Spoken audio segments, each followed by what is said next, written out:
నిర్మల్ జిల్లా బైసా పట్టణంలో కమలా థియేటర్లో ఈ సినిమాని ప్రదర్శించడం జరుగుతూ ఉంది.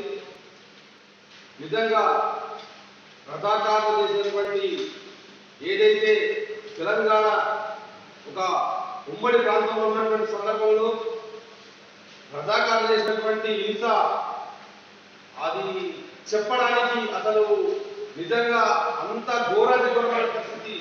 పథకం మాడితే బట్టలు విప్పాల్సినటువంటి పరిస్థితి ఉండే, అసలు మాట్లాడాల్సినటువంటి పరిస్థితి లేకుండే, నిలబడి తిరుగుదామన్నా తిరగలేని పరిస్థితి ఉండే.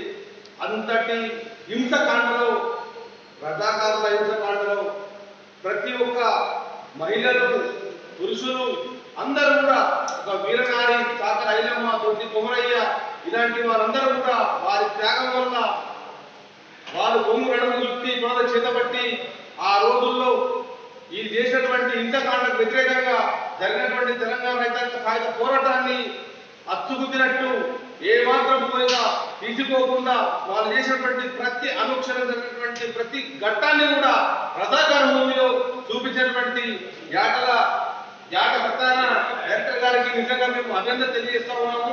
ఇలాంటి సినిమాలు ఈ ఆధునిక ప్రపంచంలో, ఈ ఆధునిక యుగంలో ఖచ్చితంగా ఇలాంటి సినిమాలు ఖచ్చితంగా అవసరం.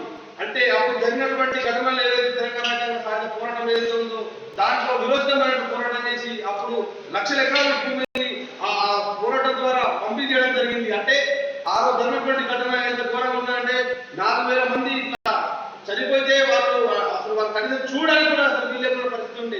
ఇలాంటి సందర్భంలో ఇలాంటి చిత్రాన్ని సినిమా రూపంలో తీయడమైనటువంటిది చాలా అరుదైన ఘటన కాబట్టి ఖచ్చితంగా దీన్ని మేము అందరం కూడా ఆహ్వానిస్తున్నాం. ప్రతి ఒక్కరు కూడా ఈ సినిమాను చూసి ఖచ్చితంగా దీంట్లో ఉన్నటువంటి భావాలనేటువంటి అందరూ తీసుకొని భవిష్యత్తులో మనం పోరాటం చేయడానికి అందరూ సిద్ధంగా ఉండి ఈ సినిమా ద్వారా మనం విజయం చేయాలని చెప్పి